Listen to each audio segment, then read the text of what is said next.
Hello and welcome to WOLV-TV Spotlight. I'm Sarah Yousif, and today we have the incredible University of Michigan alum and director Mark Cendrowski joining us. Known for directing over 200 episodes of The Big Bang Theory, his work in the industry has spanned decades, earning him 2 Primetime Emmy nominations. He's worked on sets such as Full House and directed family-loved sitcoms such as The Neighborhood, Fuller House, Young Sheldon, and more. Welcome, Mark. Thank you so much for joining us My today. pleasure. Thank you for having me. So I just want to start off this interview by talking a little bit about your early career and how you really got into this industry. Okay. Well, it was quite a while ago that I graduated from the University of Michigan, and back then it was a film and television degree is what I got, and I'd always been interested in comedy and doing things in high school. I was friends with a practical joker and the class clown in our school, and we realized, hey, if there's a chance to make money at this, maybe it's something to pursue. And when I came here, I started taking some acting classes, creative writing classes, writing for television, and then got into the production classes and really fell in love with the program here and realized that's what I wanted to do. And so I took every class I could, graduated, and knew I was going to move out to LA and try and make my mark out in Hollywood. And soon after I graduated, I moved out, had very little money in my pocket, and it was just like, okay, let's give it a try, what the heck. And moved out and had some great advice from a professor here saying, do not come back after 6 months with your tail between your legs because, I couldn't get a job that I wanted or it was too hard out there. He said, which is something I've always remembered and I tell to the classes when I'm back here to lecture, is it's all about relationships in Los Angeles. And when I moved out there, he says, give yourself a couple of years. It's going to take that time just to get to know people that are in the industry and let them move around. And that's how you end up moving up the ladder, which is what happened in my career. It took a couple of years of doing whatever job I could, looking for anything I could do to be involved. I worked on music videos, would work on little commercials. If someone had a home project they were doing, for themselves, I volunteered to do things for that. It was anything to get the experience, and ended up finally working on a show as a runner. Started out delivering scripts at 1 a.m. and getting lunches for the writers and producers. But being on a set and being on a show that was broadcast on television, it was the greatest experience because then you could just observe.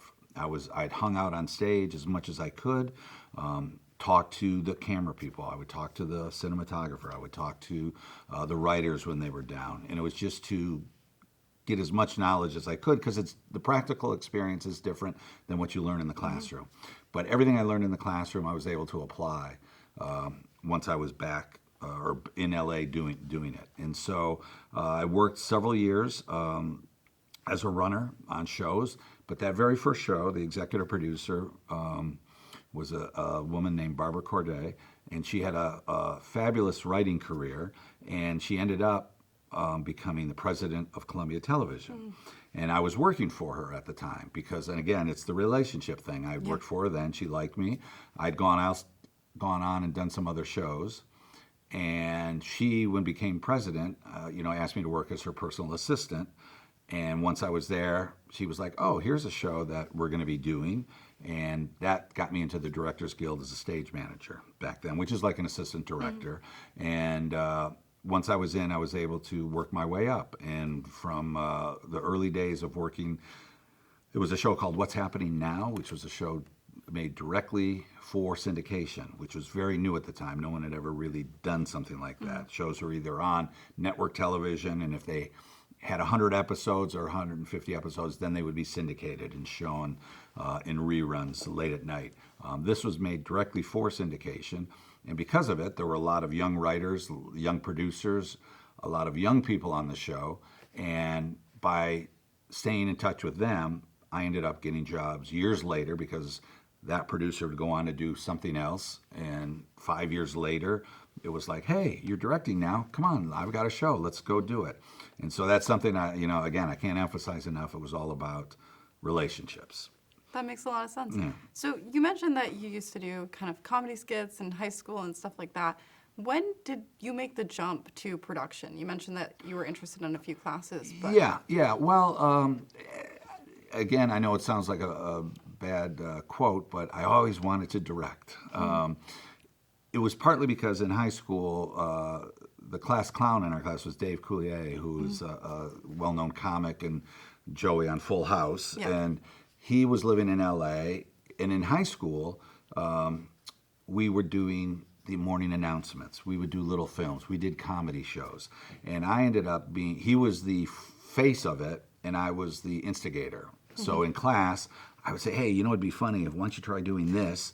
Which he would do, then he would get caught, get in trouble, and I would be the innocent one, you know, saying, "Oh, I had nothing to do with it," you know. Yeah. But I always loved the behind the scenes, knowing what I thought was funny, and let's try that, and that just led myself to directing. So I was the one who went out and bought the 8mm film packets and used my dad's old camera, and we would go out and shoot things, and it was like, "Oh, I think this would look great," and I was just going off of influences that.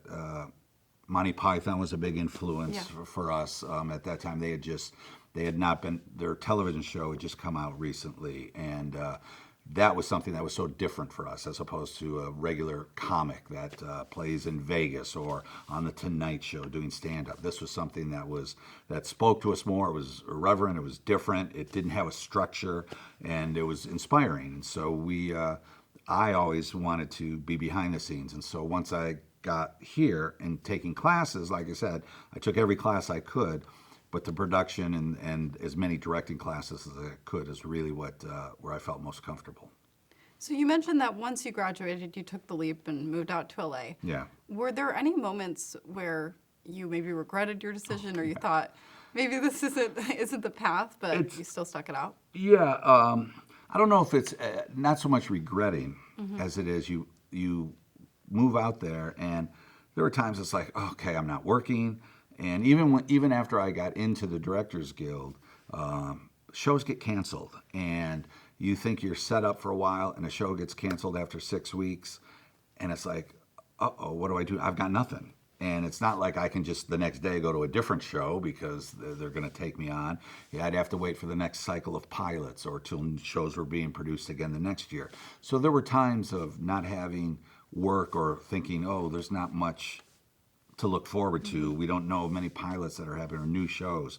But that's where you sit there and go, I still love what I'm doing. Even when I'm not working, you would still hang out with people that were working, and they were friends of mine. I would go to their productions, and it was staying in touch with those people because, again, that associate producer may be going to do another show, or he was the one would see me and go, oh, you're not working right now. Hey, I've got a pilot coming up, so give me a call, send me your resume, and we'll stay in touch, and hopefully that would lead to the next job.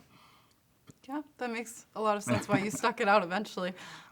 So when you were taking all these opportunities and these foundational roles, you ended up on the set of Full House as a stage manager. Yes. And then skipping forward, you actually ended up directing a few episodes of Fuller Right. House. What was it like being a part of this universe, but years apart? That's interesting because when it happened, I did one season on Full House. Part of I had interviewed for the job originally the first year of the show. When it was picked up, Dave and I were living together at the time, and I do remember seeing he brought the pilot home, and we watched it, and I remember watching it going, oh, this is terrible, and thinking, this will be lucky if it lasts 9 episodes, if it does its first run. Didn't think it was going to go at all. It wasn't my type of humor, you know.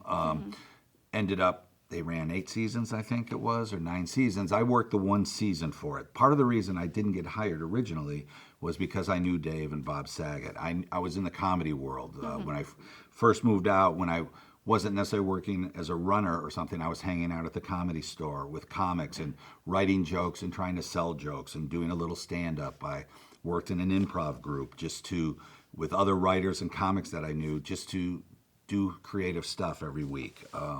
And so that's what kept me going and alive. And then Dave's show, after doing the 1 season, again, the relationships. Jeff Franklin, who created the show, I worked with him on other shows. And so when Fuller House came back, the first thing he did was call me and go, you have the connection from the original show. We want you to direct. the new show. And I did. And Dave had called, and Stamos had called. They all were like, "Oh, Cinder, you got to do it. This would be great," and decided to do it. That's great. Was it any different being a part of Fuller House versus Full House? Yeah. It's interesting. Because of the time passage, it's like a throwback when you step on the set and see it, and but you fall back into rhythms right away. I knew what these guys were like, what jokers they were like. The girls were now all older, and the show was based around them, but they were great. They all had remembered me well and loved the fact that I was doing it because I was coming off the success of Big Bang, and they were like thrilled to have me on board. But I loved doing it all the time. And the one thing I do remember, on the night we shot the pilot, we had curtained off the entire set, the living room set and the kitchen set. And that almost became a character to itself because the audience was in, people were so excited. And before the show started, we actually had a little music cue, and they opened the curtains, and people were gasping. People were like, oh, it was throwbacks to childhood. It was like what they remembered on TGIF on Friday nights watching Full House. And here was the set, and people were, believe it or not, and I know it sounds weird, but people were getting chills and tearing up and going, oh my God, I can't believe this is back. And when they introduced the characters, it's the applause. People were just thrown back to when either they were young and watching it, or if they were older, whatever time. It was just a nice warm memory that just came out in front of everybody. That's really awesome. Yeah. So after directing a bit on sets like Sabrina the Teenage Witch, you ended up on your way to Big Bang Theory. Yeah. But if I'm correct, this wasn't just you've got the directing role type of gig. You ended up doing a bit of a trial period, and Yes. then they ended up firing a director on set. So Yes. you ended up swooping in and kind of saving the day. Yes. Could you tell me a little bit about that Sure. process? At that time, originally in sitcoms in the 70s, in their heyday of the 70s, there was usually just one director with a sitcom. John Rich would stay with All in the Family or whatever show, or the Jeffersons. Jay Sandrich would stay and do the entire run. When more shows started getting popular and there was more content and you had more than just the three networks, you had a lot of shows that would hire someone, a director, and they would clash with the executive producer or the cast. They wouldn't get along. Now, if they had hired the director for 12 episodes and they wanted to get rid of him after 2, they had to pay the director for all 12 episodes. So the networks got very stingy and were like, we're not paying for you to fire people. And so what a lot of new shows started doing was they would hire a director for 3 episodes, and then someone else for 3 episodes, and someone else for 3 episodes. And hopefully they would find one in there that worked. And at that time, Chuck Lorre, who was doing 2.5 Men, he had wanted me to do 2.5 Men. And he wanted me to do a set of 3 episodes, and I couldn't. I was doing other shows, and I was like, I just can't do it. So when they created Big Bang, they brought me in and interviewed me. They had seen the work I'd done on King of Queens and Yesteryear and some other shows that I was doing. They go, we really like your stuff. And they just wanted to get to know me a little bit personally. And Bill Prady was the co-creator, who's actually from the Detroit area, Southfield stuff, with a big Tiger fan. And we were talking about the Tigers. And that's kind of what cemented it, because he was like, oh, I could work with this guy. We have a connection. It works. And Chuck Lorre was like, okay, I did like the first 3 episodes for him. And then the next set, there was another director came in, and about the 5th episode, again, they fired. Chuck Lorre is a very hard guy to sometimes work with. He was, known for firing people at the time. And he got rid of this guy mid-show, after the second day. Called me up and said, look, I know you're doing something else, but can you come in?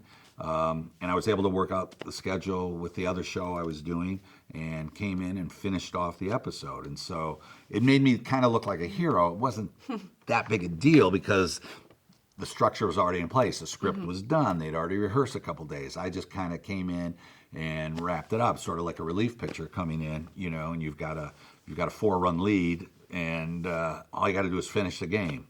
And that's what I did. But everyone was like, oh my God, you saved the show, you saved the episode.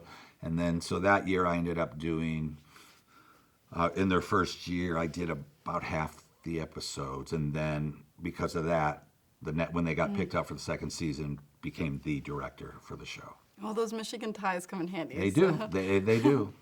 So The Big Bang Theory has themes of nerd culture and unconventional masculinity. I mean, you have Sheldon, who is emotionally rigid and uninterested romantically. You have Raj, who goes mute anytime he talks to women. Right. In a time where toxic masculinity was really controlling the narrative of mass media culture, how did that play into the way that you directed the show? Well, the first season, one of the things I remember, to me, the show, because the four male leads all had distinct personalities, they were so relatable. And it wasn't from the masculine guy, the stud, the bro, the one that wanted to be this. It was every person, every male could relate to these guys because it wasn't about being a nerd. It wasn't about being a toxic, masculine guy. It wasn't about being a jock. It was about a guy that's insecure. And we all have those insecurities. And I can't talk to her. How do I ask her out? Oh my gosh, I'm so embarrassed. And that's all they were dealing with. They just happened to be really brilliant guys. And it could have been for basketball players. The background became secondary to what the relationship became. And I realized this early on because my daughter was playing softball at a time, and her coaches, there was a couple of coaches, and one guy was just a great guy. I think he worked in construction and stuff, but he was the last person in the world, I would think, watched our show.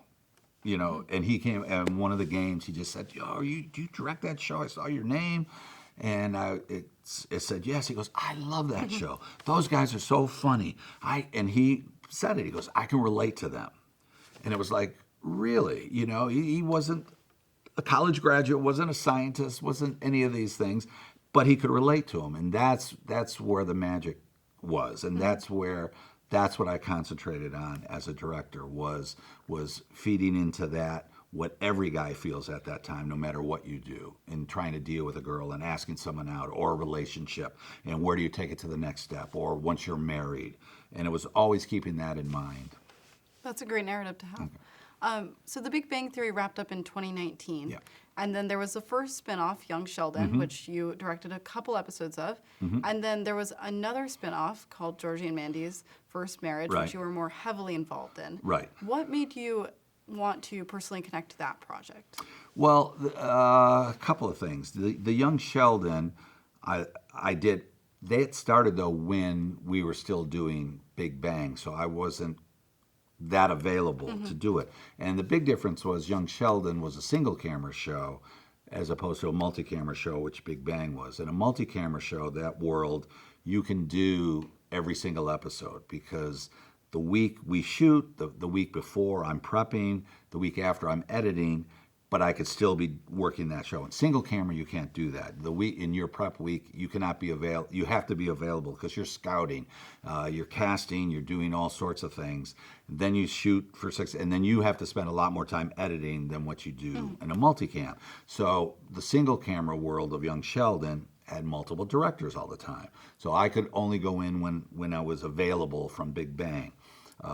Which I did as much as I could because I loved it. And so when Georgie and Mandy came back, they were going back to the multicam, and they were like, "Well, you're the guy. We love your rhythms and what you did on Big Bang. This is really just an extension of that." And I'd worked with all the actors practically at the show at one point or another on different shows. And so it seemed like an easy fit. And Chuck Lorre wanted me. The executive producers of Georgie and Mandy were the executive producers from Young Sheldon, who were executive producers on Big Bang. So again, that relationship of 12 years of working with guys I know that I like, I know what they want. It was a very easy transition. And so I came in and have been doing almost all the episodes. Again, I do 20 of the 22 episodes per year. That makes a lot of sense. So you've worked on a lot of sitcoms, and one of those has been The Neighborhood. You directed about 40 episodes of it. Yep. So the thing about The Neighborhood is that it's a story about families of different race living in a neighborhood and learning to coexist.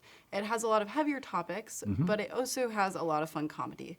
How do you, as a director, balance those heavier topics and paying the respect to them while still keeping that fun sitcom aspect?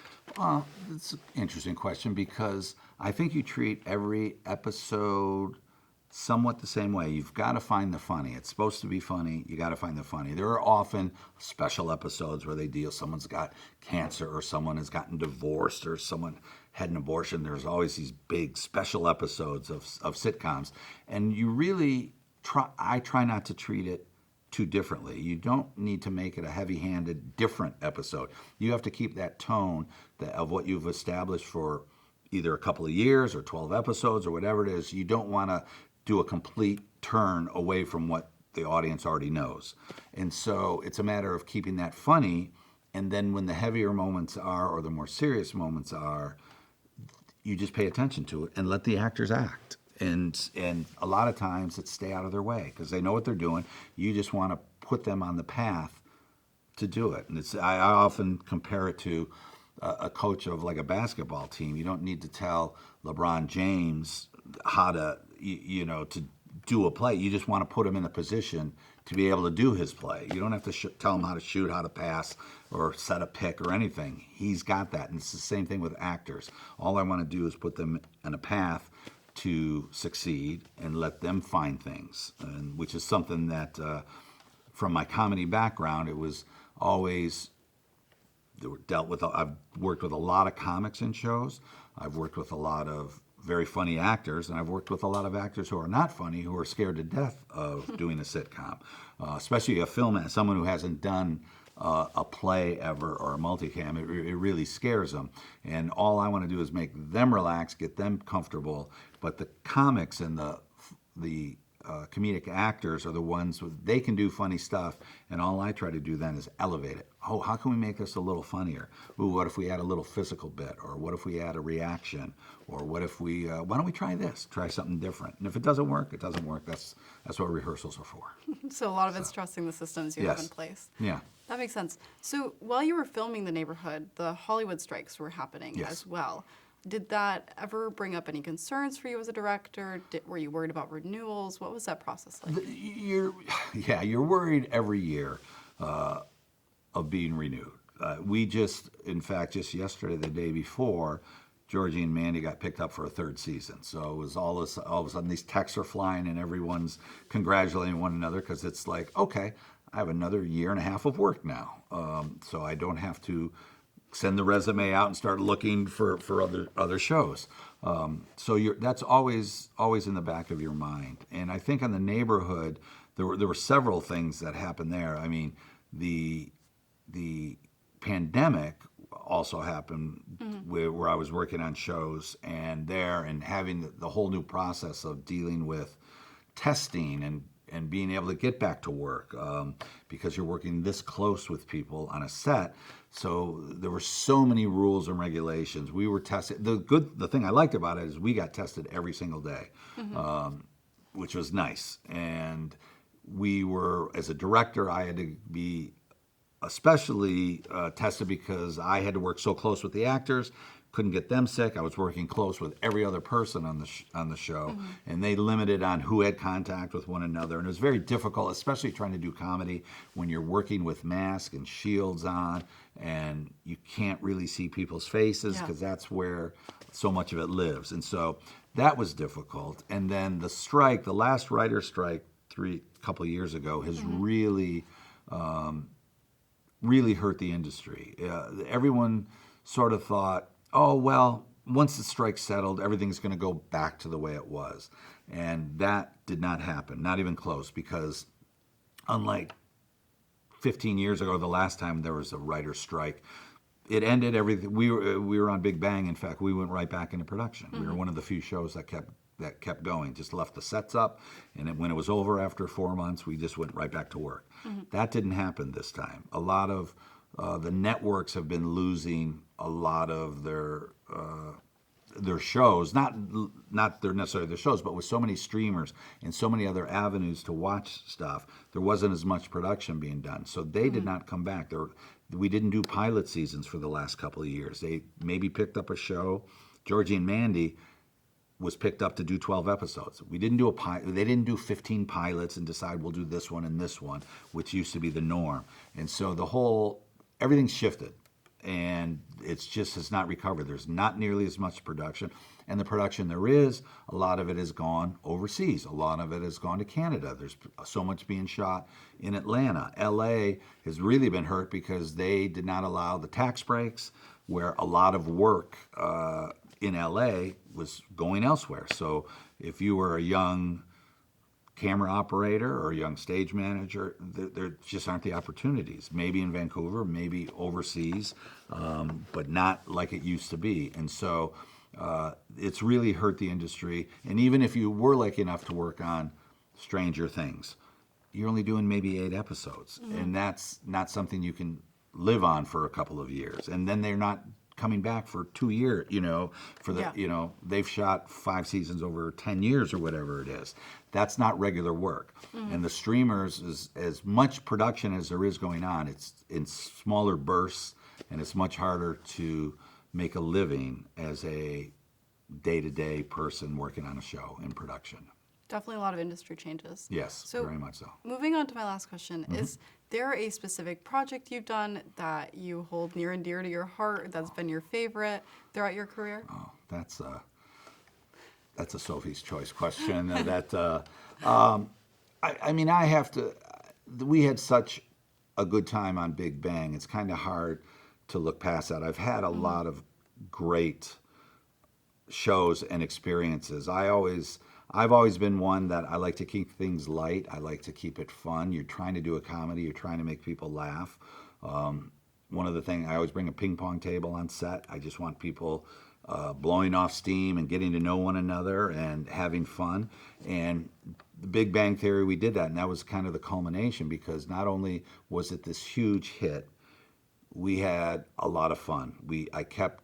None of the actors were divas, where you had to deal with people that wouldn't come out of their trailer, or negotiation problems, or all this stuff. They supported one another. They kept an eye on each other.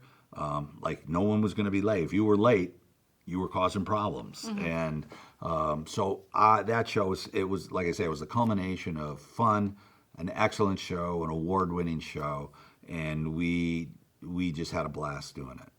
Awesome.